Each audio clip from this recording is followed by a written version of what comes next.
कहानी की शुरुआत होती है आयरलैंड में, जहां बहुत सारी पुलिस की गाड़ियों ने एक बंगले को हर तरफ से घेर लिया। यह घेराबंदी उन्होंने बंगले के मालिक अर्थीस की तलाश करने के लिए की थी, जिसे सरकार ने दुनिया का सबसे खतरनाक चोर घोषित कर दिया था।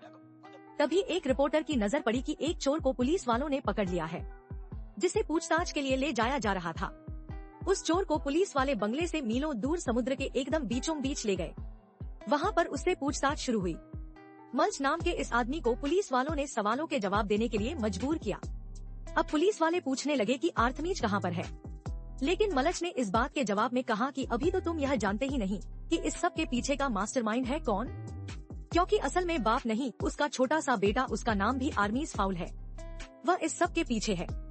फिर हम आर्थमीज नाम के उस लड़के को देखते हैं। उसे स्कूल जाना बिल्कुल भी पसंद नहीं था, लेकिन उसकी वजह बाकी सबसे अलग थी।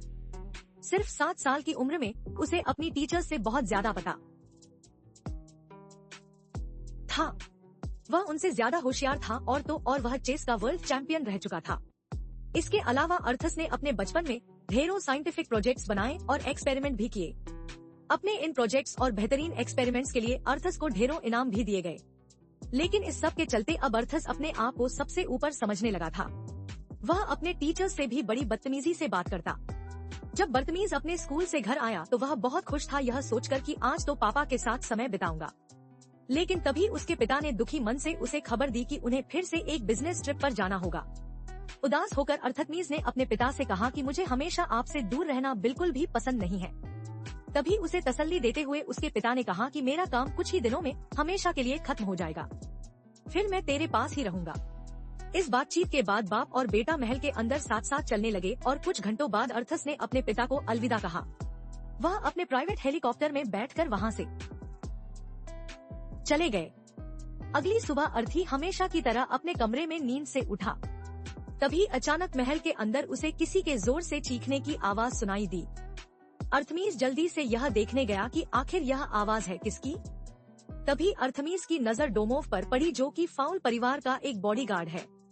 उसके पिता ने डोमोव को उसकी रक्षा के लिए वहाँ पर छोड़ा था। डोमोवॉय परेशान सा होकर किसी से फोन पर बात कर रहा था। इस सब के बावजूद अर्थमीज ब्रेकफास्ट करने के लिए हॉल में चला गया। अचानक उसने टीवी पर एक खबर देखी जिसमें बताया जा रहा था कि अर्थमीज फाउल कोई बिजनेसमैन नहीं है, बल्कि सरकार ने उसे दुनिया का सबसे बड़ा चोर घोषित कर दिया है। पुलिस का मानना है कि यह आदमी मशहूर म्यूजियम से चोरियां करता है और उसने इंसानी इतिहास की सबसे कीमती चीजें चुरा रखी है। और बात यह फैल रही थी कि अर्थमीज का कहीं भी कोई ठिकाना नहीं मिल रहा। पुलिस को उसकी लग्जरी याराड भी समुद्र के बीच लावारिस हालत में मिली। इस वजह से पूरी घटना और भी ज्यादा पेचीदा बन गई। यह सारी खबरें सुनकर लड़का बेचैन होने लगा। वह अपने पिता के पीछे जाना चाहता था, लेकिन डोमोबॉय ने उसे पकड़ा। उसने कहा कि मैंने पहले ही अपने लोगों को उनके पीछे भेज दिया है। उसी पल महल के फोन में घंटी बजने लगी और बॉडीगार्ड के रोकने से पहले ही अर्थस ने दौड़कर फोन उठा लिया। फोन उठाते ही एक रहस्यमयी आदमी की आवाज सुनाई दी। उसने कहा कि मैंने तुम्हारे पिता को बंदी बना रखा है और इसे मैं तभी छोड़ूंगा जब मुझे मेरा अकूलो वापस मिल जाएगा। इस पर अर्थमीज ने पूछा कि दे तो देंगे, लेकिन यह तो बताओ अकूलो है क्या। लेकिन उस आदमी ने कहा कि मैंने सुना है तुम्हारा दिमाग बहुत तेज है, तो एक काम करो, खुद ही पता लगा लो। कॉल के बाद अर्थमीज ने डोमोबॉय से पूछा कि अकूलो क्या होता है। यह सुनते ही डोमोबॉय ने उसे अपने साथ चलने को कहा। महल के एक हिस्से में बॉडीगार्ड ने गुप्त रास्ते को एक्टिवेट किया, जो कि उन्हें सीधा बेसमेंट तक ले गया। डोमोबॉय ने अर्थमीज को बताया कि यही तुम्हारे पिता का छुपा हुआ ठिकाना है। यहाँ परिवार की सभी पीढ़ियों के काम को संभाल कर रखा गया है। डोमोबो बॉय ने उसे समझाया कि कमरे में मौजूद हर चीज किसी वजह से हासिल की गई है, लेकिन इतने सालों में तुम्हारे पिता के साथ काम करते हुए भी मैंने अकूलों के बारे में कुछ नहीं सुना। इसके बाद अर्थी सोच में पड़ गया कि उसके पिता ने कोई तो सुराग छोड़ा होगा। अचानक उसे याद आया कि सोने से पहले उसके पिता उसे एक पोएम सुनाते हैं। पोएम का इस्तेमाल करते हुए वह ड्रर्स को चेक करने लगा। इस तरह अर्थीज को एक डायरी मिली। डायरी को पढ़ते हुए उसे आखिरी पन्ने पर कुछ लिखा हुआ मिला। उसके पिता ने उस शख्स के बारे में लिखा था जिसे अकूलों की चोरी के बारे में पूरी जानकारी है। उसी पल अर्थस को याद आया कि उसके पिता उसे हमेशा से एल्फ्स और जादुई लोगों की कहानियां सुनाया करते थे। अपने पिता की डायरी पढ़कर उसे यकीन हो गया कि यह सभी जीव असल जिंदगी में मौजूद हैं। इंसानों की पहुंच से काफी दूर यह जादुई जीव रेफ्यूजी सिटी नाम की जगह पर अपनी जिंदगी जीते हैं, जो एल्फ्स का घर है। अब एल्फ्स की दुनिया में हम कैप्टन हॉली को देखते हैं, जो एक मीटिंग के लिए जा रही थी। तभी उसने देखा कि अकुलों की तलाश से जुड़ी हुई खबरें लगातार जनता को बताई जा रही है, जिससे लोगों को यह पता चल जाएगा कि यह चीज जादुई दुनिया के लिए कितनी जरूरी है। थोड़ी देर बाद हॉली मलच से मिली। मलच ने अपनी सजा से छुटकारा पाने के लिए हॉली से मदद मांगी। उसे चोरी के इल्जाम में अंदर किया जा रहा था। उसने कहा कि हम दोनों मिलकर क्या गजब की टीम बनाएंगे। मेरी चोरी करने की कला और तुम्हारे जादू को एक साथ जोड़कर हम क्या कुछ नहीं कर सकते। लेकिन हॉली ने मल्च की बातों को अनसुना कर दिया और बिना ज्यादा ध्यान दिए वहां से चली गई। लेकिन इतनी सी देर में मल ने उसका कुछ चुरा लिया। कुछ ही समय में रेफ्यूजी सिटी की एक काल कोठरी से ब्रायन नाम के एक कैदी को उसी विलेन ने आजाद कर दिया जिसने अर्थीस के पिता को पकड़ रखा है। उसने ब्रायन से कहा कि आज से तुम मेरे सारे ऑर्डर्स मानोगे। हैरान होकर ब्रायन ने पूछा कि यह सब क्यों कर रहे हो तुम? जिसके जवाब में उसने बताया कि मुझे एक ऐसे आदमी की जरूरत है जो एल्फ्स की फौज के अंदर घुसपैठ कर सके ताकि मैं जल्द से जल्द अकुलों को वापस हासिल कर सकूं। इसी दौरान पॉली अपनी मीटिंग में पहुंची जहां कमांडर रूड ने अपने सैनिकों से कहा कि जब तक अकुलो मिल नहीं जाता सब अपनी ड्यूटी पर बने रहेंगे क्योंकि हमारे लिए इससे ज्यादा जरूरी और कुछ भी नहीं है। लेडी कमांडर ने सबको यह भी ऑर्डर्स दिए कि किसी भी हाल में हमारी पहचान इंसानों को नहीं पता लगनी चाहिए। अगर किसी ने भी यह नियम तोड़ा तो उसे सख्त सजा दी जाएगी। मीटिंग के आखिर में होली जल्दी से अपनी बॉस से बात करने के लिए आगे बढ़ी। उसने कहा कि मेरे पिता के ठिकाने के बारे में नए सुराग मिले हैं। लेकिन लेडी कमांडर ने कहा कि अभी उस सब का टाइम नहीं है, सिर्फ अकूलों को ढूंढो। उधर इंसानी दुनिया में डोमोबॉय ने अपनी भतीजी जूलियट से मदद मांगने का फैसला किया क्योंकि उसकी उम्र छोटी होने के बावजूद वह लोगों को ढूंढने में बहुत माहिर थी। जब अर्थस अपने पिता के पैनल पर जानकारी हासिल करने की कोशिश कर रहा था तभी जूलियट उससे बात करने आई। उसने कहा कि तुम्हें थोड़ा आराम कर लेना चाहिए, लेकिन अर्थमीज ने इस सब से मना कर दिया। उसने कहा कि तुम्हारी जरूरत नहीं है, मुझे पहले ही पता चल चुका है अपने पिता को कैसे ढूंढना है। अपने पिता को ढूंढने के लिए उसे एल्फ्स की मदद लेनी होगी, लेकिन यह काम आसान नहीं होगा क्योंकि न सिर्फ उनकी दुनिया छुपी हुई है बल्कि वह एक इंसान की मदद करना भी नहीं चाहेंगे। और इधर अपने कंट्रोल रूम में लीडर को कमांडर रूट के आने का सिग्नल मिला। उसके 2 मिनट बाद ही वह हॉली के साथ वहां पहुंच गई।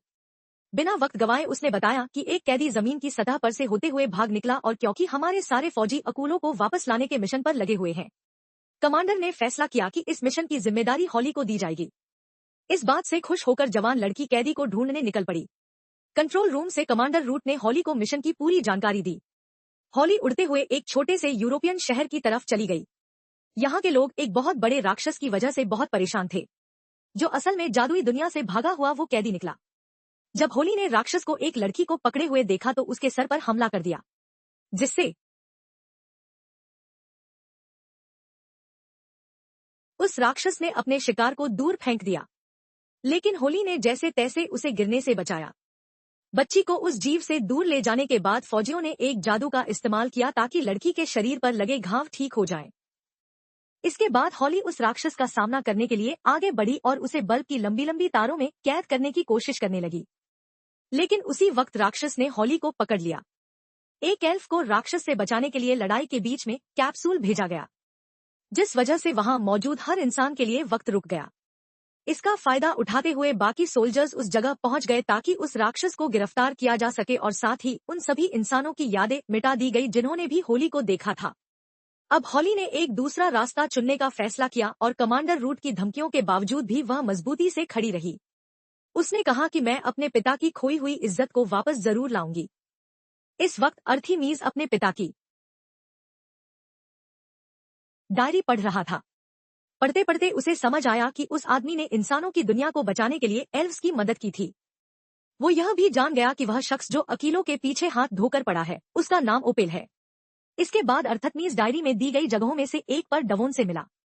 वहां उसकी नजर हॉली पर पड़ी और तुरंत ही उसके गार्ड ने एल्फ पर अपनी बंदूक से हमला करके उसे बेहोश कर दिया। जैसे ही उन्हें महसूस हुआ कि उन्होंने होली का सिग्नल खो दिया, कमांडर रूट ने अपने एजेंट को बचाने के लिए सभी अलार्म्स बजा दिए। खैर, कुछ घंटे बाद होली को अर्थस के बनाए हुए एक पिंजरे में होश आया। गुस्से से भरी हुई सेल्फ ने अपनी शक्तियों से इन लोगों को अपने वश में करने की कोशिश की, लेकिन अर्थीस पहले से इस बारे में जानता था और उसने खास तरह के चश्मे लगाए हुए थे। फिर अर्थस ने कहा कि मैं अपने पिता को ढूंढना चाहता हूँ, उसके लिए मुझे तुम्हारी मदद चाहिए होगी। हालांकि होली का कहना था कि मैं तुम्हारी मदद क्यों करूं और तुमने मुझे बंदी बना के बहुत बड़ी गलती की है, बहुत बड़ा, बहुत। जबरदस्त हमला होने वाला है तुम्हारे ऊपर। मुझे छुड़ा के ले जाएंगे मेरे लोग। इस धमकी के बावजूद अर्थी बिल्कुल नहीं घबराया। उसने कहा कि मैं यही तो चाहता हूँ कि तुम्हारे लोग यहाँ पर आए। कुछ ही मिनटों बाद महल के आसपास के इलाके में एक भयंकर तूफान आने लगा। एल्व्स के आने का अंदाजा लगाकर लड़के ने हॉली के हथियारों को अपने पास रख लिया। वहीं डोमोबॉय ने भी हॉली की कॉस्ट्यूम से एक हथियार निकाल लिया था। ठीक उसी वक्त समय को फिर से रोक दिया गया और एल्व्स की सेना ने महल पर हमला कर दिया। सबने अपनी अपनी पोजीशन ले ली। कमांडर रूट भी अपना लड़ने वाला सूट पहनकर आई थी। जब टीम हॉली की तलाश कर रही थी तब अर्थीस ने अपना खास सूट पहनने का फैसला किया। अब अर्थस और डोमोबॉय लड़ने के लिए पूरी तरह तैयार थे। उन्हें देखते ही एल्व्स की फौज उन पर टूट पड़ी। लेकिन उन्हें हराना बिल्कुल भी आसान नहीं था और उल्टा अर्थीस अपने दोस्त के साथ मिलकर हर एक जादुई जीव को हराने लगा। थोड़ी देर बाद अर्थस ने एक फौजी का हेलमेट उठाया और उसने कमांडर से कहा कि अगर होली को जिंदा देखना चाहते हो तो अंदर आओ बात करने। कोई और रास्ता ना देखकर रूट अर्थतमीज से बात करने के लिए महल के अंदर दाखिल हुई। अंदर आकर रूट ने सीधे तौर पर कहा कि हमारी फौज बहुत बड़ी है, कब तक लड़ लोगे? अगर तुम नहीं माने तो इस बार हमला पूरी ताकत से होगा। इस चेतावनी के बावजूद लड़का बिल्कुल नहीं डरा। उसने कहा कि अगर दोबारा हमला हुआ तो मैं दुनिया के सामने एल्व्स के होने का राज खोल दूंगा। इसके बाद अर्थतमीज ने साफ तौर पर कहा कि मैं हॉली को तभी छोड़ूंगा अगर तुम अकूलों को मेरे हवाले कर दो। लेकिन रूट कहती है कि ऐसा कभी नहीं होगा। जिसके बाद लड़के ने एल्व्स को अपना फैसला बदलने के लिए 15 मिनट का वक्त दिया। अब पानी सर से ऊपर जा चुका था तो कमांडर ने एक खास आर्डर दिया, जिसके बाद जेल से मल्च को आजाद कर दिया गया और उसे वहां से सीधा जंग के मैदान में भेज दिया गया। इस दौरान अर्थतमीज ने हॉली को पूरी बात समझाई। अर्थतमीज के पिता के बारे में सुनकर हॉली को बहुत बुरा लगा क्योंकि उसके पिता का नाम भी इसी तरह किसी ने बदनाम किया था और अब हॉली अकुलों की इस गुत्थी को समझाने में उसकी मदद करना चाहती थी। इसीलिए अर्थतमीज ने भी अपनी तरफ से भरोसा दिखाते हुए चश्मा उतार दिया। अब अर्थतमीज कहने लगा कि मेरे पिता की डायरी के अंदर अकूलों की रक्षा करने वाले गार्ड का नाम बीचवुड लिखा हुआ है। यह सुनकर होली ने कहा कि यह तो मेरे पिता का नाम है।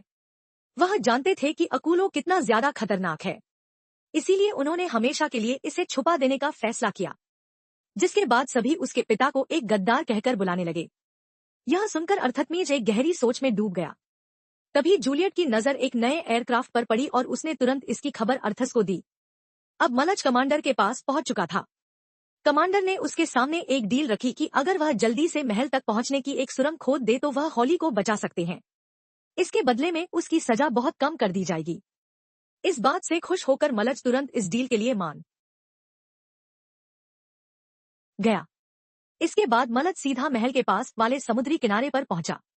उसने अपने मुंह को बहुत ज्यादा ही खोल दिया और धड़ाधड़ मिट्टी खाने और खोदने लगा और कुछ ही सेकंडों में वह महल के अंदर पहुंच गया था।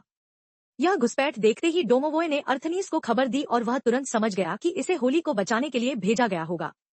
लेकिन किसी की मदद करने से पहले मलच को चोरीचकारी की आदत थी। उसने जल्दी ही महल के अंदर एक खुफिया जगह को ढूंढ निकाला और अर्थतमीज ने भी डोमोबॉय से कहा कि उसे कंपार्टमेंट को खोलने दो क्योंकि उसके अंदर जो कुछ भी है शायद हमें उसकी जरूरत पड़े।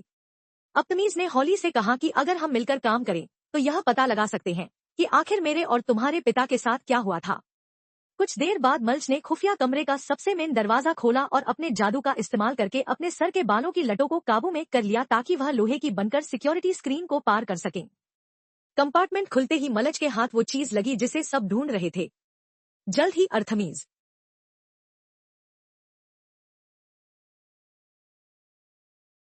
और हॉली भी वहां पहुंच गए। तभी एल्फ ने अर्थतमीज को समझाया कि तुम इसका इस्तेमाल अकेले नहीं कर सकते क्योंकि इसकी जादुई शक्तियां तुम्हारी जान ले लेंगी। इससे पहले लड़का अकूलों के बारे में कुछ और समझ पाता, मल्च ने इस सब की खबर कमांडर तक पहुंचा दी। यह बात किसी तरह ओपेल तक भी पहुंच गई थी तो उसने अपने सोल्जर ब्रायन को वहां पर भेजा। उसी वक्त कमांडर को खबर दी गई कि समय को रोकने वाला डोम ग्लिच कर रहा है।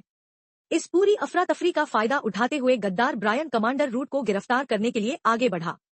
उसने कहा कि मिनिस्टर्स ने आपस में बात करके एक नए लीडर को चुना है, वह हूं मैं। गुस्से से लाल हुई कमांडर ने अपने आसपास के सभी गार्ड्स को बेहोश कर दिया। तभी ब्रायन बोल पड़ा कि इतने आसान से मिशन को आपने इतना मुश्किल बना दिया, हमें एक नई तरकीब को अपनाना होगा। तभी अचानक आसमान में एक बहुत बड़ा एल्वन एयरक्राफ्ट दिखाई दिया और ब्रायन ने बताया कि वह एक खतरनाक राक्षस को महल पर हमला करने के लिए लाया है। राक्षस की गरजती हुई आवाजों को पास आता सुनकर सभी लोग इधर उधर भागने लगे। उधर होली समझ गई थी कि क्या होने वाला है। अब सेना का सारा कंट्रोल ब्रायन के हाथों में है और उसने सेना को आदेश दिया कि मैंशन के अंदर जादू के इस्तेमाल पर रोक लगा दी जाए। उसने यह भी कहा कि हॉली को बचाने की कोई जरूरत नहीं है, उसका बाप सिर्फ एक गद्दार था। उसी वक्त खतरनाक राक्षस को मशीन से बांधकर महल के अंदर फेंक दिया गया। उसके अंदर पहुंचते ही ऐसा लगा मानो जमीन हिलने लगी हो। अंदर मौजूद सबको संभलने का मौका तक नहीं मिला। डोमोबॉय महल के कमरों में भागता हुआ राक्षस का ध्यान भटकाने लगा। वहीं अर्थीज और जूलियट मिलकर सोचने लगे कि इस राक्षस को कैसे खत्म किया जाए। इस भागादौड़ी में हॉली झूमर में फंस गई। मलच उसे बचाने के लिए भागा लेकिन वह खुद भी उसके पास जाकर लटक गया। अपने साथियों को बचाने के लिए अर्थज और डोमोबॉय सोफे को खींचकर उन दोनों के नीचे ले आए। लेकिन उसी वक्त वह राक्षस जूलियट का पीछा करते हुए सामने आ गया। गुस्से में वह सारे सामान को उठाकर फेंकने लगा, जिस वजह से बॉडीगार्ड भी दूर जा गिरा। इसके बाद मलच राक्षस की पीठ पर कूद गया, लेकिन राक्षस ने उसे सीधा उठाकर सीढ़ियों की तरफ फेंक दिया। अकूलों को सुरक्षित रखने के लिए मलच ने उसे निगल लिया और चिल्लाकर अपने साथियों को कहने लगा कि दूसरी मंजिल की बालकनी की तरफ जाओ। जूलियट ने तुरंत हॉल के उस पार दौड़ने की कोशिश की, लेकिन राक्षस ने उसे रोक दिया। लेकिन तभी हॉली ने उसकी मदद करते हुए उसे बचा लिया और जूलियट किसी तरह अर्थतमीज के साथ एक कमरे तक पहुंच पाई। अब अर्थतमीज ने उस दानव पर गोली चलाई और इससे पहले कि वह राक्षस अर्थतमीज और जूलियट पर हमला करे, डोमोबॉय सामने आ गया और उसने एक बड़े से सांड के सर का इस्तेमाल करते हुए राक्षस पर हमला कर दिया। लेकिन राक्षस बहुत ज्यादा ताकतवर था। उसने बड़ी ही आसानी से डोमोबॉय को गिरा दिया। जब होली ने देखा कि राक्षस ने अर्थतमीज को पकड़ लिया है तो उसने झूमर से कमरे की खिड़की को तोड़ दिया। इसके तुरंत बाद अर्थतमीज ने राक्षस के चंगुल से निकलने के लिए खिड़की से छलांग लगा दी। वहीं जूलियट और डोमोबॉय ने भी ऐसा ही किया, लेकिन डोमोबॉय गलती से नीचे फर्श पर गिर गया, जबकि लड़की लटकी रह गई। अर्थीज की मदद से हॉली ने अपने आप को आजाद किया और जैसे ही राक्षस झूमर की तरफ कूदा वैसे ही दोनों उस पर साथ मिलकर हमला करने के लिए अलग अलग हो गए। फायरिंग के दौरान अर्थस ने अपना जादुई हथियार गलती से फर्श पर गिरा दिया और वह जल्दी से उसे उठाने के लिए दौड़ा, लेकिन उसी पल झूमर धीरे धीरे टूटने लगा। यह सोचकर कि कहीं अर्थीज को कुछ ना हो जाए, डोमोबॉय उसे बचाने के लिए कूद पड़ा। उसने अर्थतमीज को तो हटा दिया, लेकिन वो राक्षस उसके शरीर पर गिर पड़ा। घबराहट में अब सभी लोग डोमोबॉय को बचाने का रास्ता ढूंढने की कोशिश करने लगे। उधर बाहर समय को रोकने वाला डोम अब बिखरने लगा था, जिस वजह से एल्वन सेना को बहुत नुकसान हो रहा था। डोमोबॉय को राक्षस के शरीर के नीचे से निकालने के बाद अर्थतमीज ने हॉली से कहा कि प्लीज मेरे दोस्त को बचा लो, लेकिन हॉली ने बड़े अफसोस के साथ कहा कि जादू यहाँ पर बंद है, मैं चाहकर भी कुछ नहीं कर सकती। लेकिन डोमोबॉय ने कहा कि सब कुछ ठीक है, मेरी चिंता मत करना। बाहर एल्व्स की सेना के कैप्टन ने कहा कि जिन लोगों को मरना था वह मर चुके होंगे, बहुत देर हो चुकी है राक्षस को अंदर गए हुए, तो अब हॉली का जादू उसे वापस दे दो, क्योंकि उसके हिसाब से खतरा टल चुका है। जैसे ही होली को महसूस हुआ कि उसका जादू वापस आ गया है तो उसने एक पल भी बर्बाद नहीं किया और डोमोबॉय को अपने जादू से दोबारा ठीक कर दिया। उसी वक्त एल्वन सेना पीछे हटने लगी क्योंकि डोम पूरी तरह टूट चुका था और इधर सभी लोग महल की बालकनी में आ गए। मगर जैसे ही उन्हें खतरे का एहसास हुआ तो अर्थस, जूलियट और डोमोबॉय महल के अंदर की तरफ भागे, जबकि हॉली और मलच बाहर की तरफ चले गए। हवा में फंसे हुए एक मछुआरे को बचाने के बाद जब हॉली ने वहां से निकलने की कोशिश की तो वह पानी के बवंडर में फंस गई। वहीं दूसरी तरफ मलच सुरंग बनाकर जमीन के नीचे घुस गया ताकि वह खुद को बचा सके। बाहर होली बिना किसी नुकसान के किसी तरह बवंडर से बाहर निकली। उसी वक्त समय को रोकने वाला वो डिवाइस पूरी तरह खराब हो गया, जिस वजह से आसमान में एक जबरदस्त धमाका हुआ और रेफ्यूजी सिटी से कमांडर ने हॉली को तुरंत वापस आने का आर्डर दिया। लेकिन हॉली ने वापस आने से साफ मना कर दिया और महल के अंदर अर्थतमीज के पास चली गई। उसने ठान लिया था कि अपने पिता का नाम साफ किए बिना वापस नहीं जाएगी। अब उन लोगों के पास अकूलो है, इसीलिए सब मिलकर लाइब्रेरी में इकट्ठा हुए और हॉली अकूलो की शक्तियों का इस्तेमाल करके अर्थस के पिता को बचाने की कोशिश में लग गई। तभी ओपेल ने अर्थमीज से कहा कि तुम अपने मिशन में नाकामयाब रहे, मेरे पास अब तक अकूलो पहुंचा नहीं है, इसीलिए मैं तुम्हारे पिता को हमेशा के लिए खत्म कर दूंगी। उधर होली पूरी कोशिश कर रही थी कि अर्थमीज के पिता को यहाँ पर ले आए, लेकिन उससे पहले ही ओपेल ने जबरदस्त हमला करके अर्थस के पिता को मार दिया, यह सोचकर कि अकूलो उसके पिता को वापस नहीं ला पाया। अर्थतमीज अंदर से टूट गया और अपने पिता को पुकारते हुए महल में इधर उधर दौड़ने लगा। होली ने भी अपने दोस्त की मदद न कर पाने के लिए माफी मांगी, मगर तभी महल के कमरे में हैरान कर देने वाला जादू हुआ। अर्थतमीज तुरंत उस कमरे की तरफ दौड़ा जहां उसकी अपने पिता से मुलाकात हुई और उन्होंने फट से उसे गले लगा लिया। जबकि दूसरी तरफ ओपेल बौखला गया और गुस्से में जोर जोर से चीखने लगा। जब अर्थतमीज के पिता होली से मिले तो उन्होंने होली को बताया कि मैं और तुम्हारे पिता मिलकर काम किया करते थे। तुम्हारे पिता कोई गद्दार नहीं थे, वह मेरा एक बहुत बहादुर दोस्त था जिसने एल्फ्स के दुश्मनों से अकूलों की रक्षा करने में बहुत मदद की। फिर अर्थस के पिता ने होली को ओपेल के किए हुए सभी गलत कामों के बारे में बताया, उसे यह बताते हुए कि तुम्हारे पिता की आखिरी इच्छा यही थी कि यह लिस्ट मेरी बेटी को दे दी जाए। दोबारा मिलने पर डोमोबॉय ने अपने बॉस को इमोशन होकर गले लगाया और जाने से पहले होली अर्थतमीज के पास आई, जहां दोनों ने अलविदा कहते हुए एक दूसरे का हाथ थाम लिया। होली ने वापस पहुंचकर कमांडर को यह पूरी बात बताई और अपने पिता का नाम साफ किया। सभी सबूतों को देखने के बाद होली को प्रमोट कर दिया गया और इस जांच का पूरा जिम्मा अब उसी के सर पर था। वहीं दूसरी ओर अर्थ ने भी ओपेल को फोन किया कि तुम्हें पकड़ने का कोई ना कोई तरीका मैं जरूर ढूंढ लूंगा, जिसके बाद वह अपने पिता के साथ एक हेलीकॉप्टर में बैठकर उड़ गया। कुछ देर बाद उन्होंने मलच को भी उठा लिया जो अब उनके साथ था। वीडियो पसंद आई तो लाइक कर देना, चैनल को सब्सक्राइब